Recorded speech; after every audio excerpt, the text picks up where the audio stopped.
यह घटना उस समय की है जब मेरी दीदी कॉलेज में एमएससी की पढ़ाई कर रही थी। वे गर्ल्स हॉस्टल में रहती थी। परीक्षा से पहले एक रात वे और उनकी कुछ सहेलियां लाइब्रेरी में पढ़ाई कर रही थीं। उस समय रात के 12:30 चुके थे। लाइब्रेरी में सिर्फ 6 लड़कियां थीं और वहां एकदम सन्नाटा था।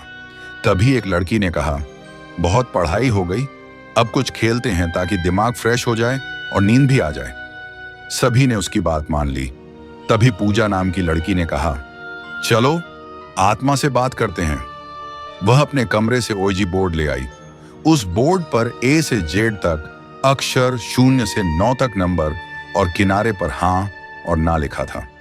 पूजा ने चारों तरफ मोमबत्तियां जलाईं और लाइब्रेरी की लाइट बंद कर दी।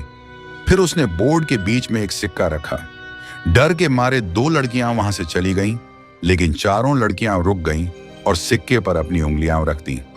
पूजा ने कहा, डरना मत और यहां से मत उठना, वरना आत्मा नाराज हो सकती है।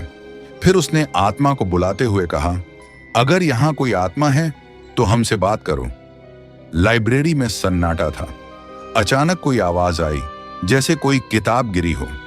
तभी सिक्का हिलने लगा। जसमीत दीदी ने पूछा, क्या यहां कोई आत्मा है? तभी छत का पंखा जोर जोर से हिलने लगा। सभी डर गईं, लेकिन पूजा ने कहा, कोई अकेले मत भागो, वरना आत्मा गुस्सा हो सकती है। फिर पूजा ने कहा, अगर कोई आत्मा यहां है तो हमें कोई संकेत दो। कुछ देर बाद अचानक सारी मोमबत्तियां बुझ गईं और कदमों की ठक ठक की आवाज आने लगी।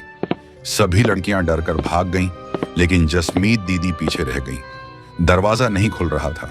अचानक दीदी को लगा कि कोई उन्हें पीछे खींच रहा है। वे जोर जोर से रोने और चिल्लाने लगी। उनकी आवाज सुनकर हॉस्टल की सभी लड़कियां और वार्डन वहां आ गए। सबने मिलकर दरवाजा खोला और उन्हें बाहर निकाला। इस घटना के बाद दीदी को कई दिनों तक डरावने सपने आते रहे। आज भी वे इस भयानक अनुभव को नहीं भूली। इस घटना से हमें यही सीख मिलती है कि हमें कभी भी आत्माओं को बुलाने की गलती नहीं करनी चाहिए।